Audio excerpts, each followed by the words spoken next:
Olá pessoal, neste vídeo a gente vai ver alguns itens do menu Desenvolvimento e do menu Projeto do sistema. Vamos começar aqui no menu Desenvolvimento. A gente tem uma opção aqui, por exemplo, Facilitador de Queries, que é onde a gente pode exibir todas as tabelas que a gente tem na nossa base de dados e arrastando aqui, utilizando a opção de arrastar, a gente pode arrastar e escolher os campos que a gente quer listar e o sistema vai fazendo o select abaixo, depois a gente clica em resultado ou no botão executar query e é exibido o resultado para a gente. Caso as tabelas tenham ligações, inner joins, PK, FK, a ligação é feita automaticamente, basta a gente só escolher os campos que a gente quer exibir. Depois a gente pode copiar e colar esse select em algum componente, por exemplo, o BI ou no próprio dashboard aqui. Uma outra maneira de acessar esse facilitador de queries é através do editar data source do projeto, editor de queries. Vai levar para o mesmo local aqui, onde a gente pode fazer o select, depois clicar no botão salvar e sair. A query automaticamente já vai ser exibida aqui para a gente na tela do sistema. A gente também tem o dicionário. No dicionário a gente consegue testar uma query. Por exemplo, vamos pegar a query que a gente está usando no dashboard. O dicionário, além de a gente conseguir acessar pela opção desenvolvimento do dicionário, a gente também consegue pela opção editar data source do projeto aqui no dashboard, ou utilizando a opção adicionar data source do projeto também é exibido o dicionário. Vamos clicar aqui, a query veio para cá, a gente pode clicar no botão testar, é exibido o resultado e abaixo é mostrado para a gente a substituição do ID que a gente colocou reservado aqui para fazer o filtro. Então, onde era vendedor, temos escrito a palavra todos. Vamos testar aqui, vamos alterar aqui esse filtro, vamos colocar um outro nome aqui pra gente. Vamos colocar o vendedor F. Agora vamos lá no dicionário, editar data source do projeto, dicionário, testar query. Agora a gente vê que aqui alterou para vendedor F e a gente consegue ver essa query executada e o resultado dela. Também tem a especificação de alguns IDs que o sistema usa, como IDs de data e assim por diante, para a gente consultar aqui nessa tela.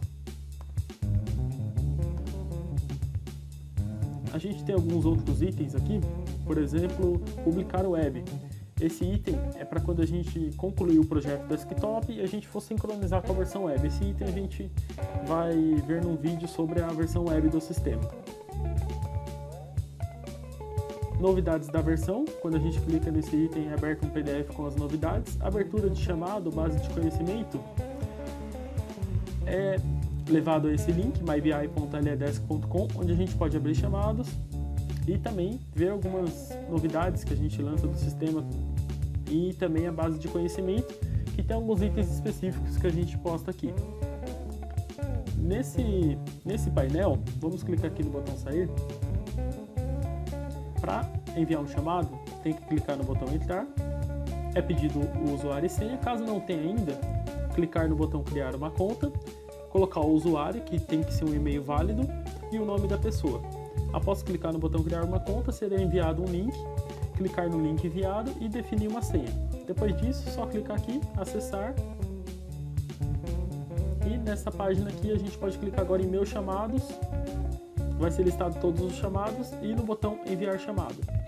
Aqui a gente escolhe a versão do sistema que a gente está se referindo, no caso pode ser a versão Windows, que é do sistema que a gente está vendo agora, o tipo, se é um erro ou é uma sugestão, o nome, pode alterar o nome aqui se desejar, o e-mail de resposta e a descrição do chamado, além da opção aqui de anexar um arquivo, que seria um print do erro que está acontecendo ou um print de alguma sugestão, e o assunto do chamado.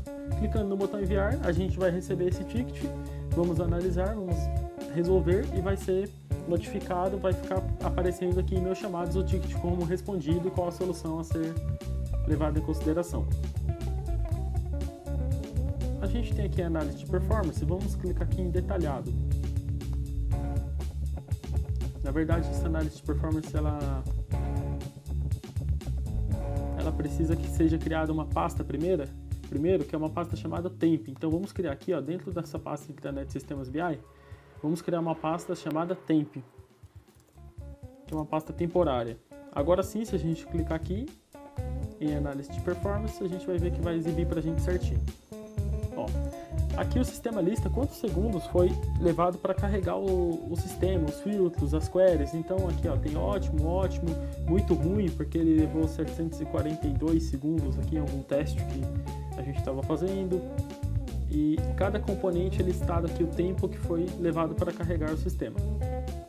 A gente também tem uma análise de performance resumida, que é essa primeira aqui, que é um tempo mais resumido.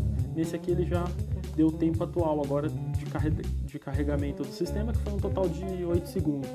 É a soma do filtro, que é a abertura, da abertura, do filtro e também a soma do tempo da query da primeira aba, que foi de 7 segundos, totalizando aqui pra gente 8 segundos. Aquela análise detalhada, ela já pega uma análise do projeto inteiro, por isso que ficou um tempo maior. Abrir log, o sistema mostra o log que ele vai gravando a cada interação que é feita aqui. Então a gente consegue ver queries, o tempo que levou, se acontecer algum erro, é possível verificar o erro através desse arquivo, que é um arquivo que fica dentro da pasta log do sistema. Mudar para modo cliente, o sistema vai ser fechado e vai abrir no modo cliente, que é o modo visual, né? Para a gente ver o que está sendo feito. O sistema fechou o modo desenvolvimento e está carregando agora para a gente o modo cliente, que também pode ser acessado pela pasta BAX, clicando no atalho cliente. Exibiu o modo cliente para a gente retornar o modo desenvolvimento, a gente acessa o menu desenvolvimento, retornar modo desenvolvimento. Temos aqui também o item gerar instalador, mas esse item a gente vai ver num capítulo à parte, depois que o projeto estiver concluído, e esses outros itens que eu não especifiquei aqui no momento não é necessário. Temos aqui o menu projeto, onde a gente tem opções, configurar, usuários, filtros adicionais e licenciamento. Na opção filtros adicionais é a mesma que a gente acessou por aquele menu de filtro. A gente tem a opção Data Sources, onde a gente pode gerenciar todos os data sources que a gente tem no projeto. Então, no nosso caso, eu clico na flechinha, ele vai mostrar para a gente que a gente tem indicadores comercial. Nós podemos criar vários data sources para já deixar pronto e depois só vincular em cada aba de indicador que a gente for criando. Então, a gente pode vir aqui, arquivo novo, então query 1, por exemplo, dá um OK. Aí aqui a gente digita o nosso select da query 1. Depois a gente vem em arquivo, salvar, arquivo, novo, query 2, ok, digita o select da query 2, arquivo, salvar, e assim por diante a gente vai tendo vários data sources. Para cada data source que a gente criar, a gente pode escolher uma conexão e também pode definir uma query diferente, depois clicar no botão salvar. Feito isso, a gente clica no botão sair e retorna a tela anterior. Para excluir um data source, a gente clica no botão arquivo, excluir o data source é excluído da nossa base aqui. Se a gente fechar essa tela, suponhamos que a gente queira adicionar um novo data source para esse componente dashboard, acessando a aba fonte de dados, adicionar data source do projeto, selecionando aqui o nome data source, ele lista para a gente os data sources que a gente criou através desse menu de projeto Data Sources. A gente tem a opção de exibir na Vibar, porém essa opção só é exibida se não tiver um dashboard em tela. Por exemplo, vamos mudar aqui para essa aba um atalho, que é o F12, para fazer ele exibir ou não exibir, apertando o F12 do nosso teclado. Aí ele some ou aparece. A gente tem uma opção de alternar projetos, onde é listado todos os projetos que a gente tem no sistema. A gente seleciona o projeto que a gente quer acessar, clica em selecionar, o sistema vai abrir esse projeto para a gente. Vamos ao menu aqui de configuração, que é acessando opções configurar, onde a gente tem algumas opções bem interessantes. Aqui na conexão a gente já viu, vamos para essa aba de período. Aqui a gente pode definir um filtro de data para relacionar na query e assim carregar de acordo com um determinado período. Por exemplo, dados do mês atual, dados do dia atual e da data que a pessoa selecionar. Vamos utilizar uma opção aqui, por exemplo, vamos popular com 180 dias, vamos marcar a opção abrir mês atual, formato da data vou colocar brasileiro e exibir na data final e liberar limite de datas. Deste modo, o sistema vai criar para a gente dois combos de data, que são dois calendários, onde o cliente pode selecionar a data inicial até a data final. Para isso a gente clica em arquivo salvar. Como a gente alterou aqui a tela de filtro, é necessário a gente clicar em sim para reiniciar e essa alteração ter efeito. Vamos clicar aqui em sim. Se a gente observar agora que reiniciou, acessando aqui a tela de filtros, a gente vai ter dois filtros, que é o data inicial e data final, onde a gente pode relacionar nas queries utilizando a opção DT1 e DT2. Então, vou dar um OK aqui, clicar em fonte de dados, editar, e vamos adicionar um end aqui nessa query que já existe. Data, for maior ou igual que DT1,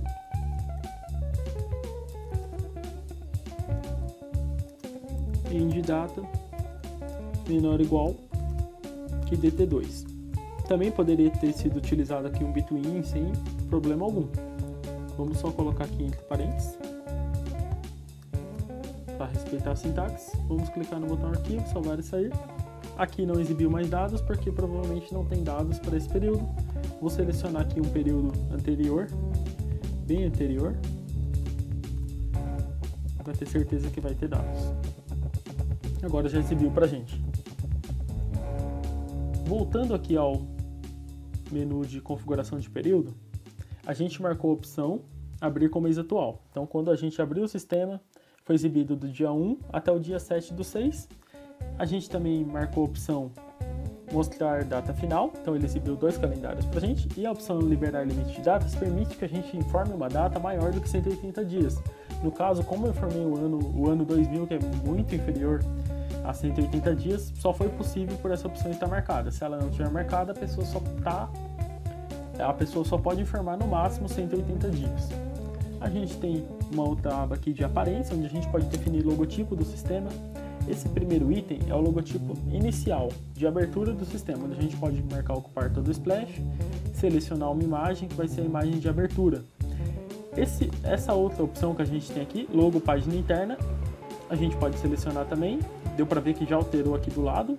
Então ele altera essa imagem que a gente tem ali do lado. O ícone do projeto é o ícone que a gente vê na barra de ferramentas do Windows, onde a gente pode selecionar aqui também. Porém, o ícone ele precisa ser no formato .ico. Ele não pode ser no formato imagem, PNG, JPG, JPEG. Ele tem que ser .ico.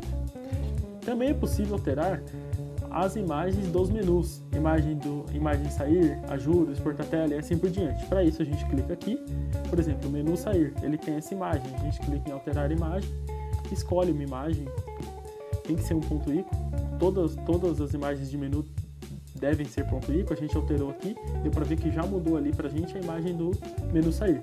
E assim por diante nas demais imagens, a gente vai ter bastante imagens aqui, principalmente do componente de cubo, que é o componente que mais tem imagens. Feito isso, a gente clica em botão arquivo, salvar para salvar as alterações.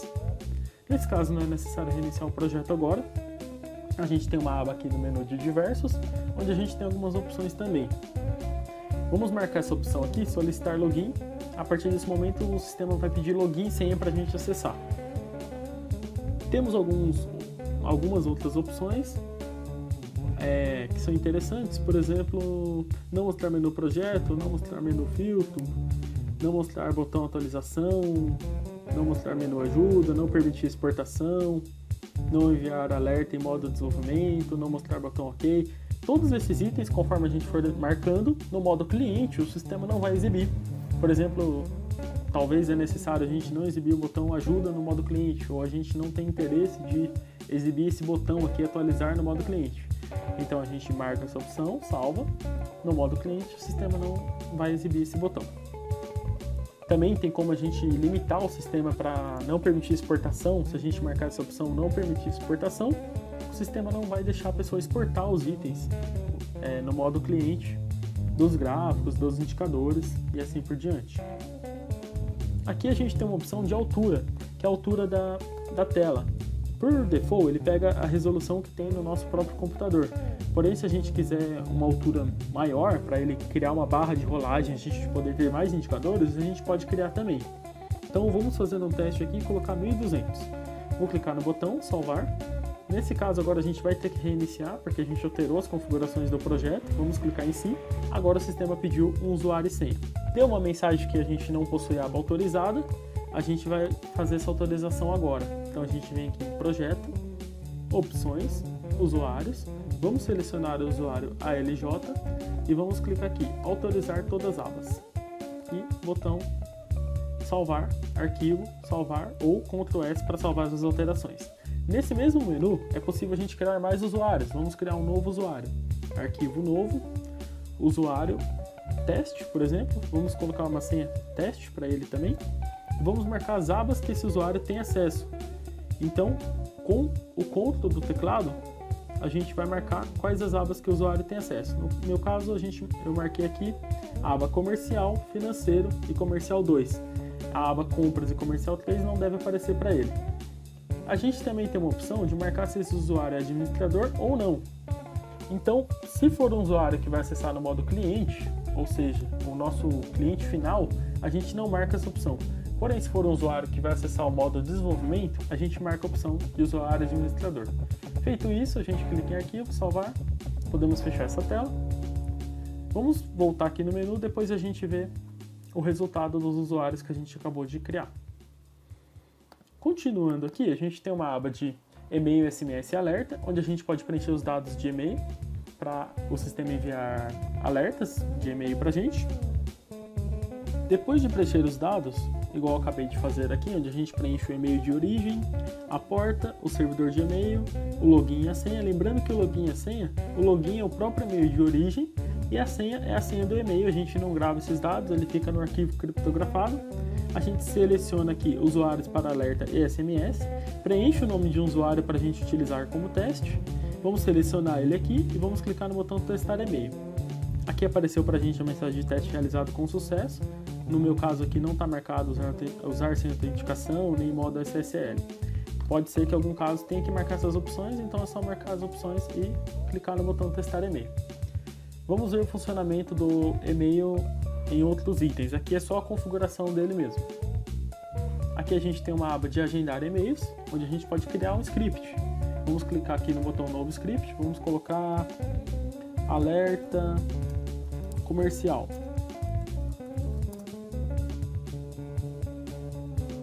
Selecione os e-mails. Na verdade eu não tenho e-mail ainda cadastrado, por isso que não mostrou aqui pra gente. A gente seleciona as abas que a gente quer que seja enviada por e-mail. Clicamos no título aqui, que é o título que vai ser enviado no e-mail, alerta comercial. Clica no botão salvar e depois no botão gerar script. Ele gerou um script pra gente em C, a pasta do projeto, bats, alerta comercial.bat. Esse alerta, toda vez que a gente rodar, o sistema vai enviar um e-mail para esses e-mails aqui, que estão na lista, que no caso ainda não foram inseridos, com as abas que estão selecionadas. A ideia desse agendamento de e-mail é que fique escalonado no servidor, por exemplo, no agendador de tarefas do Windows, onde a gente faz o scheduler, para a gente enviar um e-mail a cada 12 horas, por exemplo, a cada 2 horas, de acordo com a configuração que for efetuada. Aqui em comum projetos, caso a gente não queira que o sistema grava log, podemos marcar essa opção de desativar log e a gente desmarca quando a gente precisar ver o log para identificar algum erro ou verificar algum item. Aqui a gente tem o tamanho de fonte do sistema e o nome da fonte do dashboard, que é o componente de criação de gráficos. A gente pode alterar o tamanho da fonte colocando outro número aqui e alterando o nome da fonte aqui do lado, depois clicando no botão salvar. Nessa aba de licenciamento e arquivos, na instalação do sistema, toda vez que a gente for utilizar na primeira vez, a primeira iteração do sistema em qualquer máquina, o sistema pede para fazer o licenciamento. Caso a gente preencha o nome do servidor aqui, servidor tal, o sistema não vai mais pedir esse licenciamento porque a gente já preencheu qual o servidor que está sendo utilizado. Para isso a gente vai ter que instalar no servidor que contém este nome ou sistema. Aqui a tabela de usuários é a tabela onde a gente grava os usuários do sistema, que foi o usuário que a gente criou agora há pouco. Caso a gente queira alterar esse nome, a gente pode alterar para uma tabela nossa, do nosso próprio sistema, de algum RP, por exemplo. Aqui a gente tem uma data de expiração, caso a gente queira que o sistema expire em uma determinada data. Por exemplo, a gente quer que o sistema expire dia 1/8/2016 e a gente pode dar uma mensagem para o cliente: favor ligar para... E aqui a gente coloca o número e ativar controle de expiração. Nesse caso, nesse dia, o sistema irá parar de funcionar e vai exibir esse alerta para o cliente, para ele entrar em contato com a pessoa responsável pelo sistema. Vamos fechar aqui. Vamos vir aqui em exportar tela, e-mail, configurar. Agora aparece nossos e-mails, o e-mail que a gente já tinha inserido para testar, e a gente pode informar aqui em novo destinatário vários e-mails, por exemplo, e-mails de pessoas que devem receber informações referentes a essa aba. Eu vou informar um e-mail aqui. Vou marcar a aba que eu quero que seja enviada e vamos marcar aqui um título. E, opcionalmente, pode digitar algum texto aqui. Vamos clicar no botão salvar. Se a gente clicar no botão enviar agora, o sistema vai enviar um e-mail com o print dessa aba. O sistema enviou um e-mail, então, para o e-mail que eu selecionei aqui. Fechando a tela aqui. Obrigado e até a próxima.